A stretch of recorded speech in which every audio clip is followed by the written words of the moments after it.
नमस्कार प्रिय दर्शकों व श्रोताओं भक्तजनों, आप सभी का मेरे इस चैनल पर स्वागत है। जो भक्तजन मेरी वीडियो पर नए हैं तो चैनल को सब्सक्राइब कर लें। आज मैं कुछ ऐसी बात करने वाला हूं आप सभी से। भक्तजनों, आप सभी से मेरा निवेदन है कि वीडियो को कट ना करें, वीडियो को अंत तक देखें। आज मैं कुछ ऐसी बात बताने वाला हूं कि आपके अंदर, किसी के भी अंदर जो अभिमान है उसके बारे में पता चलेगा।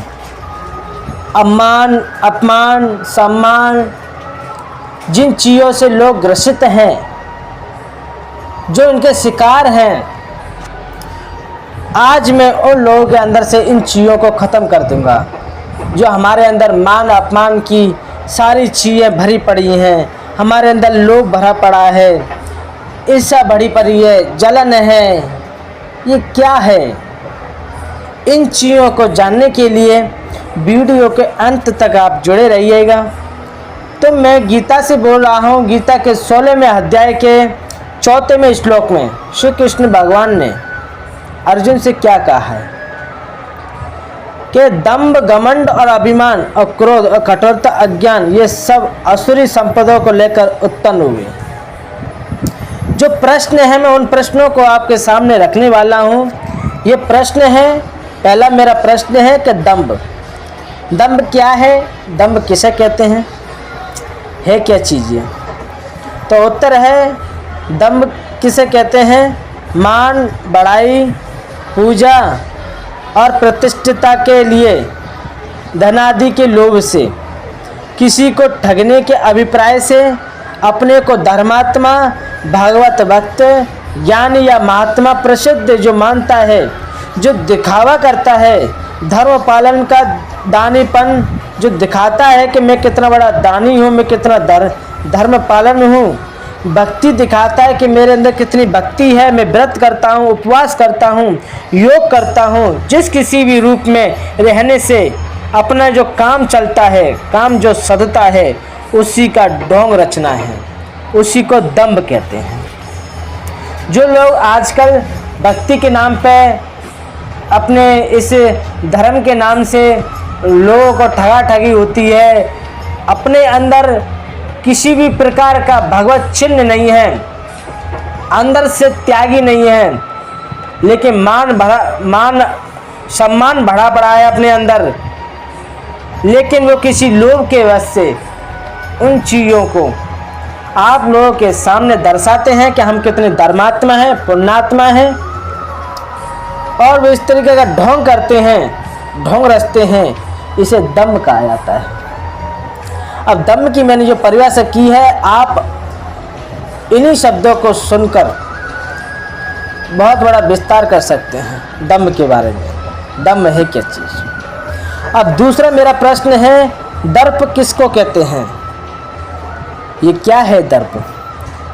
तो सुनिए, विद्या, धन, कुटुंब, जाति, अवस्था, बल और ऐश्वर्य आदि के संबंध से जो मन में घमंड होता है, जैसे किसी के पास विद्या है, किसी के पास धन ज़्यादा है, किसी के पास कुटुंब परिवार बड़ा है, या वो ऊंची जाति का है, या उसके पास बल है, किसी के पास ऐश्वर्य है, संपत्ति है, आदि संबंध से जो मन में घमंड होता है, जिसके कारण मनुष्य दूसरों को तुच्छ समझता है, उसकी अवहेलना करता है, उसी का नाम दर्प है। तो मेरा दूसरा प्रश्न जो था मैंने आपको बता दिया। तीसरा प्रश्न क्या है? तीसरे प्रश्न के बारे में सुनिए, अभिमान क्या है? अब अभिमान के बारे में सुनिए, अभिमान क्या है? तो अपने को जो श्रेष्ठ समझता है कि मैं ही श्रेष्ठ हूँ, बड़ा समझता है, मेरे जैसा कोई नहीं है, अपने आप को पूज्यमान समझता है कि मैं पूज्य हूँ, जिसके अंदर मान भरा पड़ा है, बढ़ाई पड़ी है कि मेरी सब बढ़ाई करें, प्रतिष्ठा, पूजा आदि की इच्छाएं जिसके अंदर है, इन सब के प्राप्त होने पर उसे जो प्रसन्नता होती है इन चीज़ों से, इसे अभिमान कहते हैं। अब मैंने अभिमान के आपके बारे में बता दिया, अभिमान किसे कहते हैं। अब मेरा चौथा जो प्रश्न है उसे सुनिए, क्रोध किसे कहते हैं। क्रोध जो है हमारी बुद्धि को नष्ट करता है, क्रोध नहीं करना चाहिए।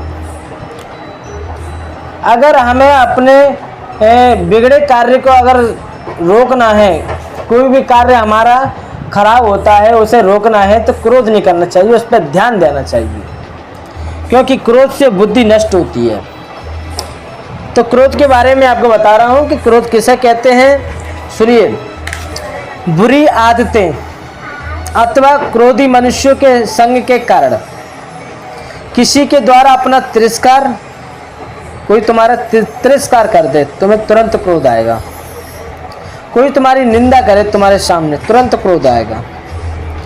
बुरी आदतें तुम्हारे अंदर हो, तुम्हारे अंदर हर समय क्रोध भरा रहेगा।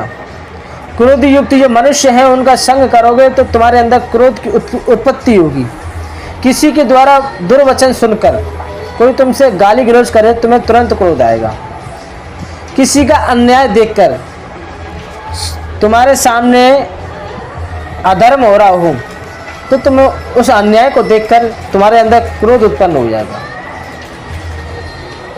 किसी भी कारण से अंतःकरण में जो द्वेष युक्त उत्तेजना हो जाती है, जिसके कारण मनुष्य के मन में प्रति हिंसा का भाव जागृत होता है, नेत्रों में लाली आ जाती है, होठ फड़कने लगते हैं, मुख की आकृति भयानक हो जाती है, बुद्धि मारी आती है, कर्तव्य का विवेक नहीं होता। जब बुद्धि नष्ट हो जाती है तो फिर कर्तव्य क्या सोचता है कि ये हमारा कर्तव्य अकर्तव्य है, वो उसे नहीं मालूम कि ये मेरा क्या कर्तव्य बनता है। किसी भी प्रकार की उत्तेजित वृत्ति का नाम क्रोध है। तो क्रोध के बारे में मैंने आपको बता दिया क्रोध क्या है। अब अज्ञान क्या है, अज्ञान किसे कहते हैं। सत्य असत्य और धर्म अधर्म आदि को यथार्थ न समझना, उनके संबंध में विपरीत निश्चित कर लेना ही यहाँ अज्ञान है। तो मैं आपके सामने ये कई प्रश्नों को लेकर आया था। मैंने आपके सामने जो कहा है, जो प्रश्न आपके सामने रखे हैं उनके उत्तर भी दिए हैं। ये मैंने गीता में से ही कहा है। अब आप सोच रहे होंगे कि अपने मन से तो कुछ कहा नहीं, गीता में से ही बोल दिया, इसे तो कुछ ज्ञान है ही नहीं, ये तो कुछ जानता ही नहीं, इसने तो यो के तो रख दिया। देखो, इसी में सबसे बड़ी भूल है, सबसे बड़ी भूल है इसी में। कितना भी क्यों न जानता हो, लेकिन अपने शास्त्रों में से बोले, अपने शास्त्रों के शब्दों को पढ़कर उसका एक एक शब्द का मंथन करे, एक एक शब्द की खोज करे कि ये है क्या चीज़। दम्भ के बारे में मैंने आपको बताया, दर्प के बारे में मैंने आपको बताया, अभिमान के बारे में मैंने आपको बताया, क्रोध के बारे में मैंने आपको बताया। इसके जो वाक्य मैंने जो आपको किए हैं, इसके बारे में आपको भली प्रकार से और जानना है तो आपको गहराइयों में जाना होगा। मैंने सिर्फ आपको बताया है, मैंने इसीलिए बताया है कि शायद कुछ लोगों को इनके बारे में नहीं मालूम है कि दम्भ क्या है, दर्प क्या है, क्रोध क्या है। तो हमें क्रोध नहीं करना चाहिए। ये जितनी भी चीज़ें मैंने आपको बताई इन्हें भली प्रकार से आपको समझनी चाहिए।